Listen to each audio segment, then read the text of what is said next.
I am Marcus Blake with That Nerd Show. We are with A.D. Calvo and Erin Wilhelmi from the movie Sweet, Sweet Lonely Girl. And I had a chance to watch this the other day. Very interesting. Little scary. So we're going to start with, what was the inspiration? How did this film come to you?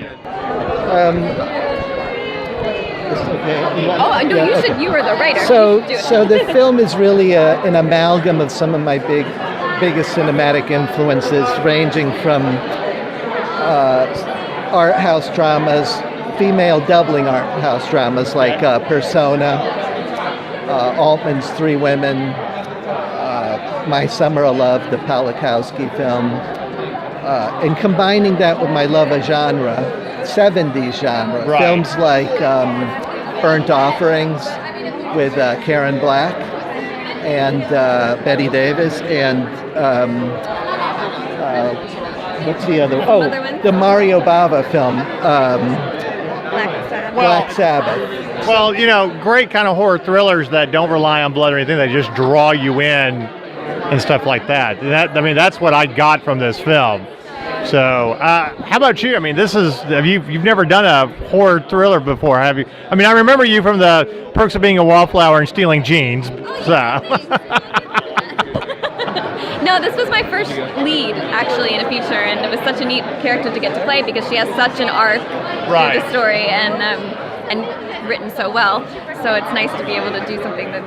Now, in being able to do a film like this, do you think it's more scary when all you hear are sounds behind a door and you don't really see what's going on?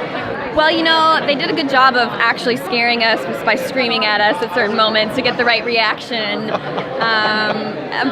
I think most of it was just eerie, spooky, trippy type things. That was a key to being able to express that world. Right. I will admit I had to go back and watch the end a few times while I was working because I kept like, what? Man, we're not going to say because we're not going to spoil it for everybody else. But the way that it draws you in, and you hit the nail on the head, it is very eerie. So, how was this experience, compared to other things that you've done? This was actually the highlight of my career so far because I felt like I got to explore a character that had so many different levels and goes from being very morally centered to having no moral compass. And I think it was fun to get to work with Quinn Shepard on something. I had known about her for a while and then excited to get to work with her. Are you a horror movie fan at all, or? To be honest, I can't handle blood. So when I hear horror, I think blood. But this, it's nice to be a part of the genre and not have to deal with blood. Okay. Yeah, I can handle it if it's fake blood, but I can't watch it. So no Tarantino horror movie for you. It's really hard. It's very hard for me. Yeah. But after doing this, is this, would you like to be able to do more films in this kind of genre? Oh, I'd love to. Yeah, it's neat. The genre crowd is so welcoming and they're so passionate about their genre, so it's neat to be a part of it.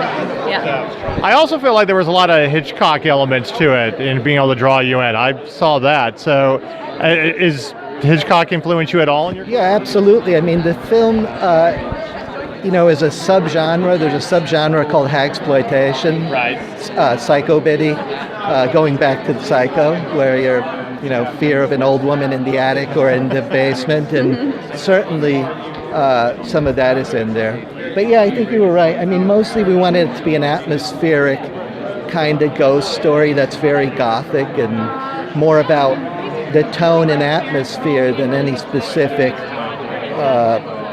blood or moments that tend to be more visceral in genre today.